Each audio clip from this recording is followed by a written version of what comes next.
Hi hello అందరికీ నమస్తే. అందరూ ఎలా ఉన్నారు? మీరు అందరూ బాగుండాలని మనస్ఫూర్తిగా కోరుకుంటున్నాను. అలాగే ఈరోజు రెసిపీ వచ్చేసి కాకరకాయ రెసిపీ అండి. చూడండి, కాకరకాయలు ఇలా తీసుకొని పైన ఇవి మన ఇష్టం అంటే తీసుకోవచ్చు, లేదంటే డైరెక్ట్గా అలానే ఉంచేసుకొని కట్ చేసుకోవచ్చు. నేనైతే ఇప్పుడు ఈ కాకరకాయలన్నీ కూడా ఇలా కట్ చేసి ఇందులో అయితే వేసుకోవాలి. ఇలా వేసుకున్నటువంటి కాకరకాయల్లో ఇప్పుడు సాల్ట్ వేసుకొని 10 నిమిషాలు ఇలా పక్కన పెట్టేసుకోవాలి. ఇలా వేసుకోవాలి. చూడండి, ఇప్పుడు ఒక 10 నిమిషాల తర్వాత ఇలా నీరు వస్తుంది చూడండి. ఈ కాకరకాయలు ఇప్పుడు చేతితోనే ఇలా మెత్తగా కలపాలి. కొంచెం నీరంతా బయటకు వచ్చే వరకు కలపాలి. ఇప్పుడు ఇలా కలిపినటువంటి కాకరకాయలు ఇలా పిండితే రసం రావాలి. ఇది చూడండి, ఇలా రావాలి రసం. ఇలా చేయడం వల్ల కాకరకాయలో ఉన్నటువంటి చేదు అంతా కూడా పోతుంది. కాకరకాయలన్నీ కూడా ఇలా క్లీన్ చేసి పెట్టుకోవాలి. ఇప్పుడు స్టవ్ మీద కడాయి పెట్టుకొని కర్రీ చేసుకోవాలి. స్టవ్ వెలిగించుకొని కడాయి పెట్టుకున్నాం కదా, ఇప్పుడు బాణీలో ఆయిల్ వేసుకోవాలి. అంటే కాకరకాయలు ఫ్రై చేసుకోవడానికి కొంచెం ఆయిల్ వేసుకోవాలి. ఆయిల్ అయితే వేడైంది. ఇప్పుడు మనం ముందుగా కట్ చేసి క్లీన్ చేసుకున్నటువంటి కాకరకాయలు వేసుకోవాలి. అలాగే కొంచెం సాల్ట్ కూడా వేసుకోవాలి. అవన్నీ కూడా ఫ్రై చేసుకోవాలి. మిడిల్ లో ఫ్లేమ్ మీద పెట్టుకుంటూ మాడకుండా కలుపుకుంటూ ఫ్రై చేసుకోవాలి. ఇలా వేయించుకున్నటువంటి కాకరకాయలు తీసి పక్కన ప్లేట్లో పెట్టేసుకోవాలి. చూడండి, ఇలా ఈ కలర్లోకి రావాలి. ఆయిల్లో కొంచెం తీసి పక్కన పెట్టాను. తీసి పక్కన పెట్టి అదే ఆయిల్ ఇప్పుడు కర్రీ చేస్తున్నా. ఇప్పుడు కట్ చేసుకున్నటువంటి ఉల్లిపాయలు, ఈ ఉల్లిపాయలు అయితే నేను 2 ఉల్లిపాయలు తీసుకున్నాను, మీడియం సైజు. ఉల్లిపాయలు ఉడికించుకోవడానికి కొంచెం సాల్ట్ వేసుకోవాలి. అలాగే 2 రెమ్మల కరివేపాకు వేసుకోవాలి. కాకరకాయ పులుసు కర్రీ కదా, కాకరకాయలో చింతపండు పోయాలి కాబట్టి చింతపండు ముందుగా కానీ కొంచెం తీసుకున్న కాకరకాయలను బట్టి తీసుకోవాలి. నాకు ఇది సరిపోతుంది కాబట్టి చింతపండు తీసుకున్నాను. ముందుగా నానబెట్టి పెట్టుకోవాలి. ఉల్లిపాయలు ఇలా వేయించుకున్నాం కదా, ఇప్పుడు సన్నగా కట్ చేసుకున్న టమాటాలు వేసుకోవాలి. టమాటాలు కూడా 2 కాయలు తీసుకున్నాను. టమాటాలు మెత్తగా అయ్యాయి చూడండి. అలాగే ఇప్పుడు వెల్లుల్లి దంచుకొని వేసుకోవాలి.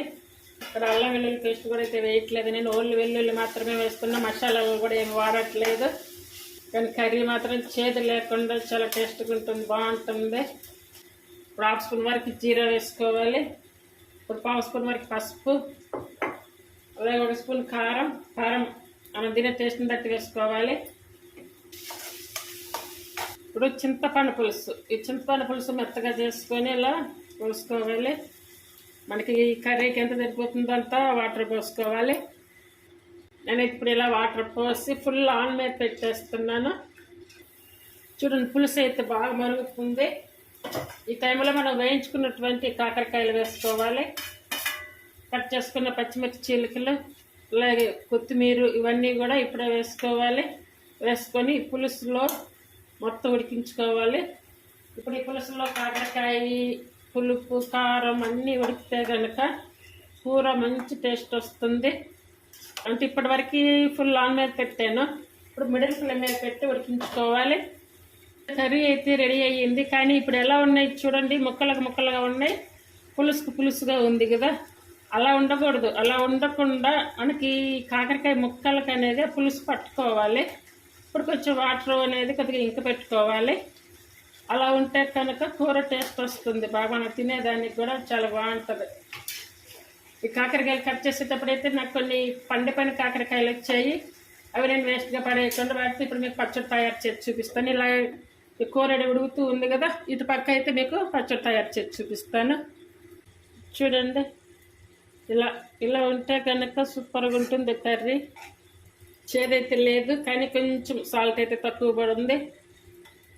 మసాలా లేకుండా కాకరకాయ కర్రీ అండి. చాలా ఈజీగా, చాలా సింపుల్గా చేసి చూపించాను. అందరూ ట్రై చేయండి. ఇదైతే కంప్లీట్ సిమ్ మీద పెట్టేసుకుంటే కనుక ఉంటుంది. ఇప్పుడు మీకు పచ్చడి చూపిస్తాను. పచ్చడి కోసం ముందుగా ఎండుమిర్చి అయితే ఒక 10 ఎండుమిర్చి దాకా తీసుకొని ఇలా కట్ చేసుకోవాలి. 1/2 స్పూన్ వరకు ఆవాలు వేసుకోవాలి. అలాగే 1/2 స్పూన్ వరకు జీరా, ఆయిల్ లేకుండా ఇలాగ వేయించుకోవాలి. అలాగే చింతపండు, చూడండి, చింతపండు వేసుకోవాలి. ఇవన్నీ కూడా ఇట్లా సిమ్ మీద పెట్టుకొని ఫ్రై చేసుకోవాలి, అంటే వేయించుకోవాలి.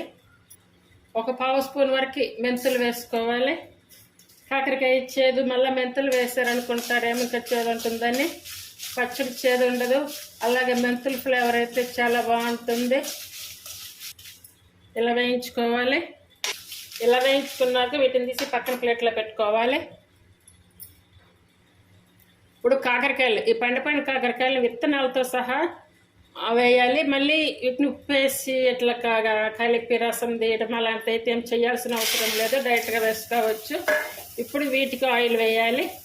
ఈ ఆయిల్ అయితే ఇందాక నేను కాకరకాయలు వేయించిన ఆయిల్ వేస్తున్నాను.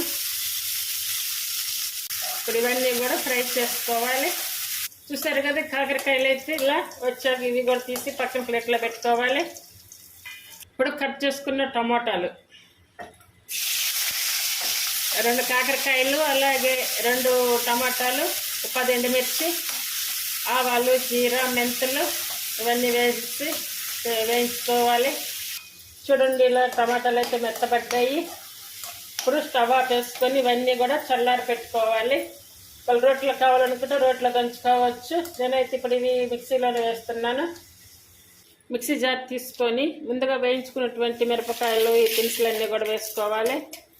ఒక 2 వెల్లుల్లి తీసుకొని వేసుకోవాలి.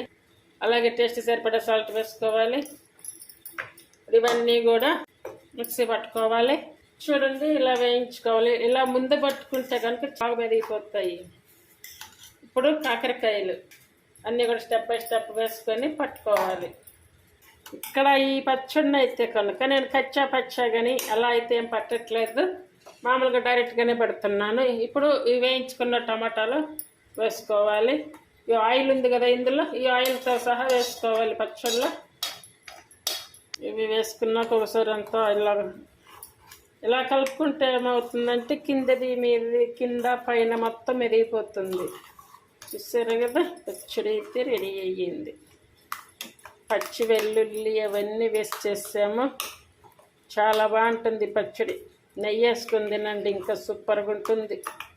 ఇంకా వాటర్ ఇలా వేసి కూడా అవసరం లేదు, డైరెక్ట్గా ఇలాగ తినవచ్చు. మీకు ఒకవేళ తాలింపు కావాలి అనుకుంటే పెట్టుకోవచ్చు. తాలింపు అయితే అవసరం లేదండి, చాలా బాగుంటుంది. ఇలా తిని చూడండి. కావాలనుకుంటే ఈ వేయించుకునేటప్పుడు కొంచెం ఆయిల్ ఎక్కువగా వేసి వేయించుకొని పట్టుకుంటే ఇంకా బాగుంటుంది. పండిపోయిన కాకరకాయలు పచ్చడి రెడీ అయ్యింది. మీకు ఒకే వీడియోలో ఇప్పుడు ఒకటి వచ్చేసి కాకరకాయ కర్రీ చేసి చూపించాను, అలాగే ఇప్పుడు పచ్చడి తయారు చేసి చూపించాను. చాలా చాలా బాగుంటాయి. ఇవి అందరూ తయారు చేయండి. చూడండి, కాకరకాయ పులుసు కూర ఇలా చేయండి. మసాలా కూడా అవసరం లేదు. ఒకవేళ మీరు మసాలా లేకుండా ఎలా తినాలి అనుకుంటే మసాలా వేసుకోవచ్చు. నేను కాకరకాయ కూర ఎప్పుడు చేస్తే ఇలానే మసాలా లేకుండా సేమ్ ఇదే పద్ధతిలో చేస్తాను. చేదు అనేది కూడా ఉండదు, చాలా బాగుంటుంది. ఇంకొకటి బెల్లం వాడుకుంటారు కదా, ఆ బెల్లం కూడా అయితే నేను వేయనండి, ఇలానే చేస్తాను. ప్లీజ్ నా ఛానల్లో ఈ రెసిపీస్ మీకు నచ్చినట్టయితే లైక్ చేయండి, షేర్ చేయండి. అలాగే తెలిసిన వారందరికీ షేర్ చేసి సపోర్ట్ చేయండి, సబ్స్క్రైబ్ చేయండి. పండిపోయిన కాకరకాయలను వేస్ట్గా పడేసుకోకుండా ఇలా పచ్చడి అయితే చేశాను. చాలా చాలా టేస్టీగా ఉంటుంది, చాలా బాగుంటుంది. కొత్తగా నేర్చుకునే వాళ్ళు కూడా చాలా ఈజీగా చేసుకోవచ్చు. అలాగే ఈ రెసిపీస్ని కూడా ట్రై చేయండి. ఒకటి వచ్చేసి కాకరకాయ కర్రీ, కాకరకాయ పచ్చడి, మంచి హెల్తీ రెసిపీస్ అండి. ప్రతి ఒక్కరు తినవచ్చు. పిల్లలు కూడా ఇష్టం లేని వాళ్ళు కూడా తింటారు. మీకు చేదని అయితే ఉండదు, నేను ఖచ్చితంగా చెప్తున్నాను. ఈ వీడియోస్ చూసి మీకు నచ్చితే కనుక ఖచ్చితంగా లైక్ చేయండి, సపోర్ట్ చేయండి, ట్రై చేయండి. Thank you for watching.